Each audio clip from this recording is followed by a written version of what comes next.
whakawhinangalo, aho o pani ka koho atamai o ei koho mautu. E o tua ko e maulotu. Tāpu aki mai ho mautu. Tāmu ko tu boua. Kei whakamonu ia e ne pure mo e ni tataki o tu mo tuni. O hange ko ia na e tu loa mei he uaki wha. Whakamonu ia e whare o tuke. Tāpu e kina e hau eiki o e whonua.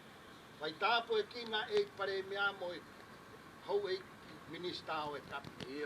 Vai tāpu e kina ai whare are a Tonga. Mo e kautaki ho maupure anga. E o tua, mau kore whakamore more. Kapau whihalaki e mau ngā wei. Koe rere ia ku mau inasi.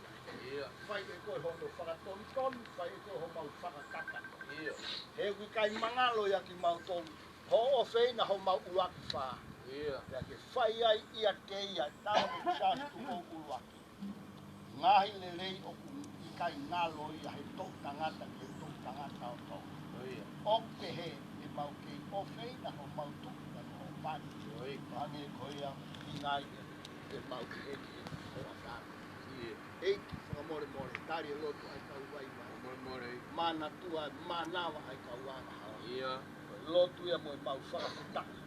Ia sisu kalaisi te o alo, ka o mau whakamu.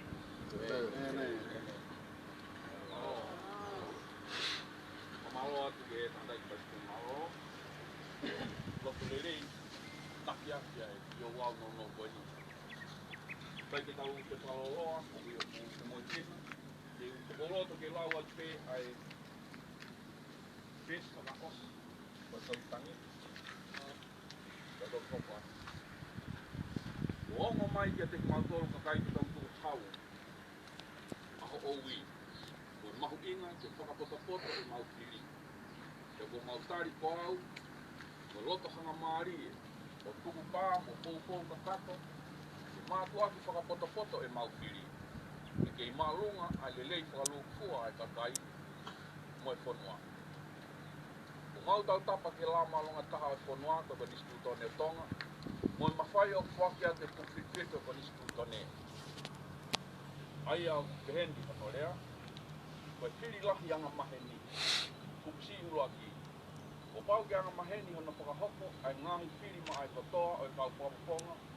O e kau no pere mo e takai ki tau e whāko toa pe. Ka pau e ikai veteki ki mua. O pau ke tuu veteki e whare area i e os ai tau e whā. Me he aho o e pili lahi pa mui mui taha. Kupsi ua. Opu ngofua ki e turi. Ia ane sina ngalo. Ke veteki ai whare area i a taimi te. Ia te kau ke fakahoko o pili te hoi.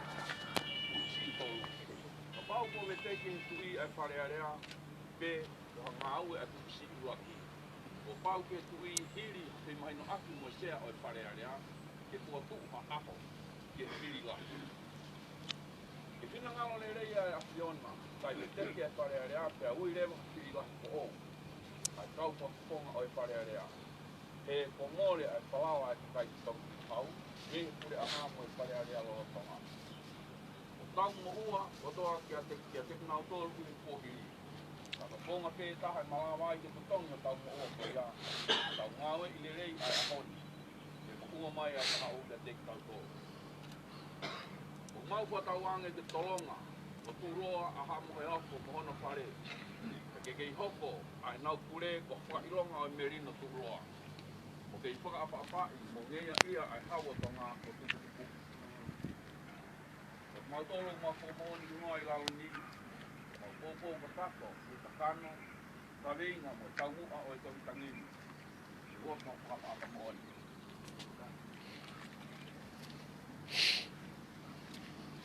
Peunga, mo i pangeau, mo kuru mawha, ai kau pamoni e koe tangi koe.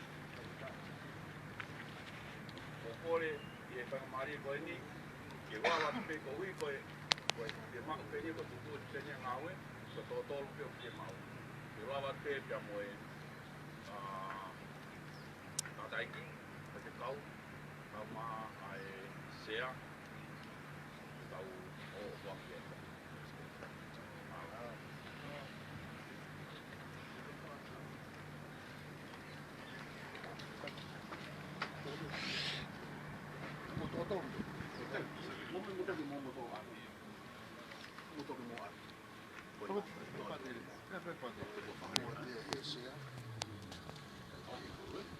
atamai mo tōk tai matau.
Tohi ngu tari o spalasi e tohi o ngu mai toa. Whika.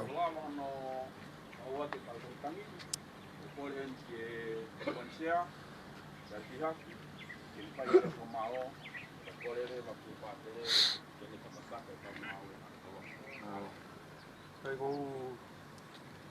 ore be mo ke hu'unga e whatapu ko whai e Fakafofonga de nai ka mai tanga dai kai President Malolo e te lotu. Kore ke uhu whanga atu e ngai whatapu kotoa ko ia. Kau oat pe ki whamalo koe ni. Fakafofonga ia te komite kau mai kau fakafofonga. Ki tangata ki President Malolo kau mai tangata ki whangatere kau mai kau whaifkau kotoa peu tau kau whata. Pe ke kau fakafofonga tangata pukulaki. Kau fonga wawao Siaosi Piukala kau mai fakafofonga pe mi hapai. Mosa taka tau kau whata o mo lava mai o pou mai. Ka mo kakai o tau heni e hoa koe ni. Koe a kou whakonga te whakamalolo to hu'unga. O hu'unga ka te ki tau tolu. O tau heni pa mo e whika koe ni tau tolu po heni. O tau whakafofonga e kakai toko lahi. O kai ke nau lava mai. Nau ofa mai be, nau omio nau ngai pōpoaki. Ke ngau e kuwhai he aho ni. Au kai ke nau lava mai ko winga ke heke. Koe a whia i o floto. Mo e whakamalo lahi ati a tiki moutolu. Lava e whatongia mamafa. Ano awe o tahi tangi koe ni ki ofisi ni o e lea fio.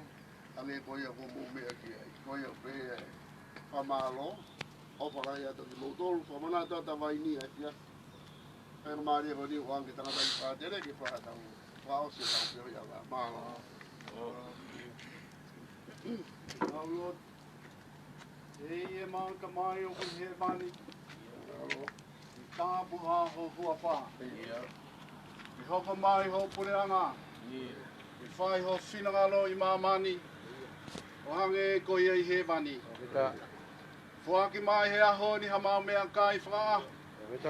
Ia ki whamore mau ngahi anga hala. O hange ko whamore ia ki nau tolu ku whai hala mai ke teki mau tolu. Te awana ange tū ke mau hinga ki ha whakatau ere. Ka ke whakahau whiki mau tolu me hikovi. E o ko ai pure, mo e mālohi, mo e langi. O tae ngata, pēa tae ngata. Amen. Tawange ke hifo mai.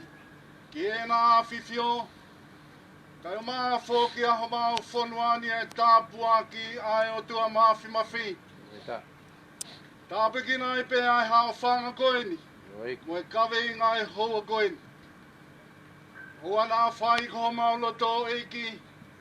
Kai whai pe ki ho whinangalo. I hoa whai tamai, mo e alo, mo e laumari e maoni oni. Amen. Malo e lava mai, malo te te modolo. Adai ki President Malolo, kau mai pate. Fakafonga, malo e lava mai. Tau katama tu kua to whahe me ngau. Lai mai patongia tari mai ka mi api. Kua pe tau himi he, pa tau hua peho mātu watu ai whina. Oh, mumi pas mai.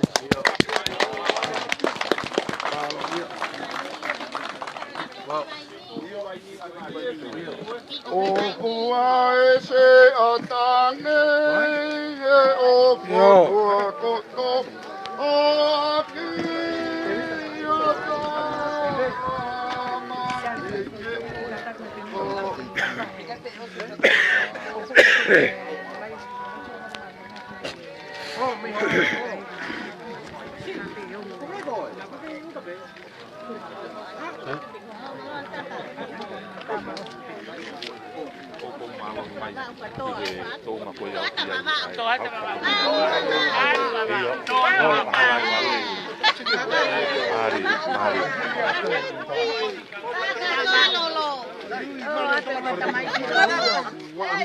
O matuku kakai ko lava whatongia.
Ok.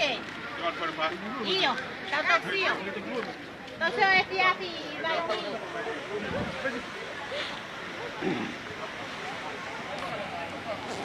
Ngata e whakaoa a. Malo o whato mutoro.